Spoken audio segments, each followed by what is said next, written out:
So respected user and all of my friends, very good morning. So today I have chosen the topic for my lecturate as GST, the goods and the services tax. So basically I would like to divide my lecturate into four parts. In the first part I would be talking about what is GST, then what are its purpose, and thereafter what is the types of GSTs, and at the end the conclusion in which I would be telling about what reforms it has brought. So starting from what is GST?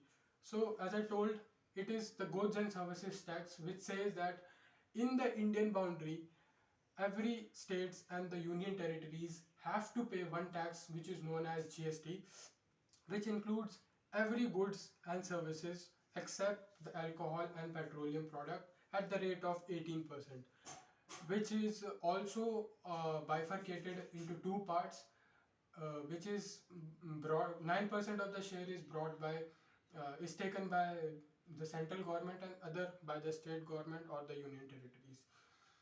So if I move further towards what are its purpose, so its basic purpose is to remove the various varying tax which is being there in the country, and basically they are 17 in number, which usually tell us to remove those taxes, because earlier we are having so many taxes, as the very famous examples are excise duty, custom duty, sale tax, service tax, state tax, VATs, and there are so much of tax.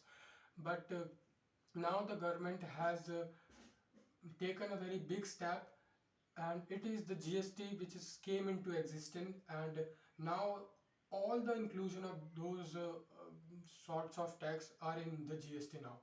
And its basic motto of the GST is one nation one tax, which clearly justifies that as more as the tax is there, the more the variability is there. So that is why one tax will be improved, will be looking further towards making a state or a country equal in growth. So that is the basic purpose of GST. And if I move further towards what are the type of GST, so there are four types of GST: the CGST, SGST, IGST, and the UTGST.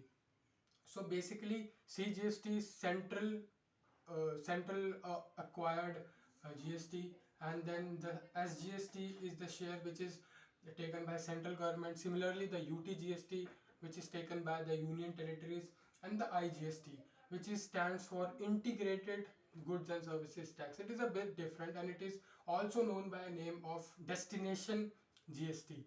Destination GST basically specifies that if a good is manufactured in one state and thereafter it has transported into other state for being sold, so that state in which the product has sold has to gain the benefit of the GST. So that is why I am saying that IGST and IGST is an integrated goods and services tax, which is also known as the destination GST. And if I talk about what is the reforms it has brought, so basically it has removed, or we can say mitigated, the double taxation systems, and it has also removed the growth and the unequal growth between the states, which is there when the various taxes were there, because one state used to short up or increase their tax, another decrease, so that their state could be inviting for the major companies.